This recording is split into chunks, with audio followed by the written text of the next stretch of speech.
Hello guys, welcome to Zeenat garden and சமையல். இன்றைக்கி நம்ம என்ன பண்ண போகிறோன்னா ஓமப்பொடி எப்படி செய்யறதுன்னு தான். ஃபஸ்ட்டு வந்து நம்ம ரேஷன் கடை துவரம்பருப்பு எடுத்துருக்கோம், ஒரு உலக்கு. இது வந்து நல்லா கழுவி ஊற வச்சிடலாம். 2 மணி நேரம் ஊற வைக்கணும். பருப்பு பார்த்திங்களா இப்போ நல்லா ஊறிடுச்சு. இப்போ வந்து இந்த பருப்பு நம்ம வடிகட்டி எடுத்துடலாம்.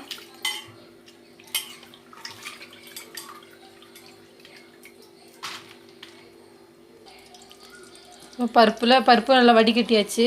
இப்போ தண்ணி நல்லா வடிட்டும். வடித்ததுக்கப்புறம் பார்க்கலாம். இப்போது பருப்பில் இருக்கிற தண்ணியெல்லாம் நல்லா வடிஞ்சிச்சு. இப்போ வந்து இந்த பருப்பு நம்ம அரைக்கணும். அரைக்கிறதுக்கு முன்னாடி இந்த பருப்பு கூட என்னெல்லாம் போட்டு அரைக்கணும்னு உங்களுக்கு காமிக்கிறேன்.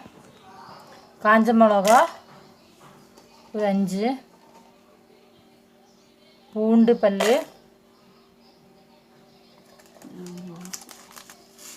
ஓமம், இந்த 3 தான் இப்போ வந்து நம்ம பருப்பு கூட போட்டு அரைக்கணும். இதெல்லாம் மிக்ஸி ஜாரில் போட்டு வச்சுருக்கோம். இது வந்து ஒரு சுற்றி எடுத்துடலாம்.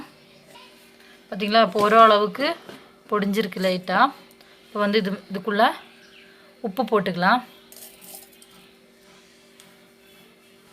இப்போ பருப்பு போட்டுக்கலாம். 2 தடவை நாங்கள் அரைக்கிறோம், பருப்பு நிறைய இருக்கிறதுனால.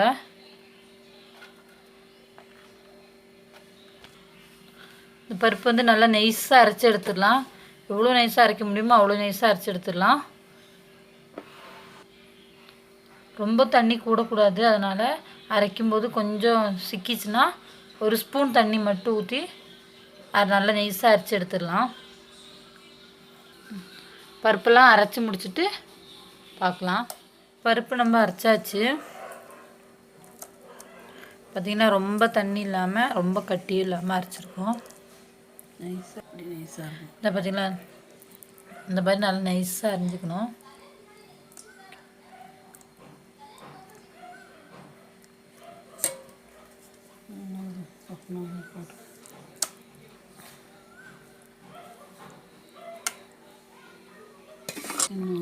இதே மாதிரி இந்த பருப்பெல்லாம் அரைச்சிட்டு உங்களுக்கு காமிக்கிறேன். வந்து பருப்பெல்லாம் அரைச்சி முடிச்சாச்சு எல்லாமே. இப்போ வந்து நம்ம ஒரு பவுலுக்கு மாற்றிருக்கோம். இப்போ அந்த பவுலில் வந்து டேஸ்ட் பண்ணி பார்த்தோன்னா உப்பு கம்மியாக இருந்துச்சு, அதனால் கொஞ்சம் உப்பு போட்டுக்கிறோம் நாங்கள். இப்போ கொஞ்சம் திக்னஸ்க்காக நாங்கள் வந்து இடியாப்ப மாவு போட்டுக்கலாம்.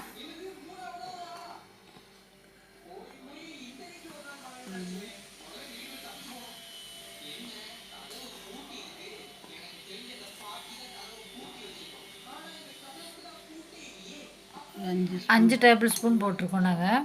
இப்போ நல்லா மிக்ஸ் பண்ணிக்கலாம்.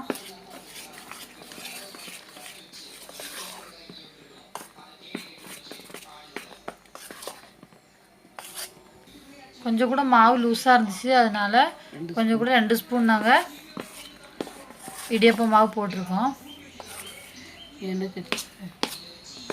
இப்போ இடியாப்ப மாவும் பருப்பு அரைச்சி வச்ச பருப்பெல்லாம் வந்து நல்லா மிக்ஸ் பண்ணி வச்சாச்சு.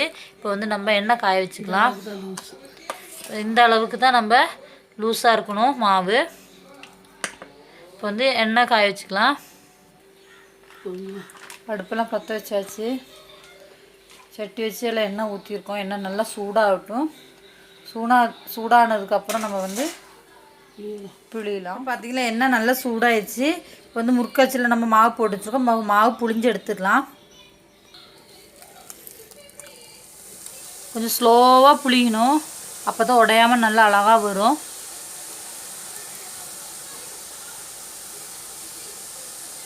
இப்போ வந்து புளிஞ்சு வச்ச எண்ணெயில் ஊற்றணும்ல, நம்ம புளிஞ்சு ஊற்றணும்ல, இப்போ நல்லா வெந்துருச்சு. இப்போ நம்ம அரிச்சு எடுத்துடலாம். எண்ணெய் நல்லா வடி வச்சு எடுத்துடலாம்.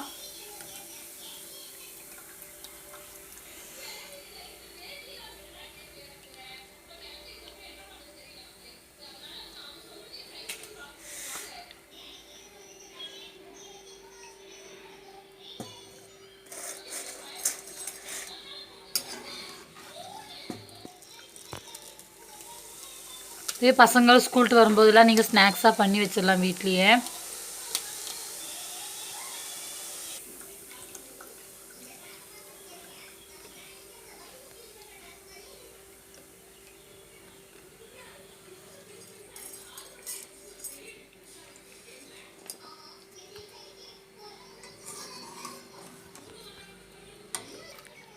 இதே மாதிரி இந்த மாவெல்லாம் சுட்டு எடுத்துட்டு உங்களுக்கு காமிக்கிறேன்.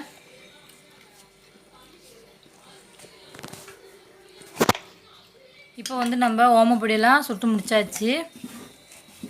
நல்லா டேஸ்ட்டாக இருக்குது. இதை பாருங்க, நல்லா முறுமுறுப்பாக இருக்குது.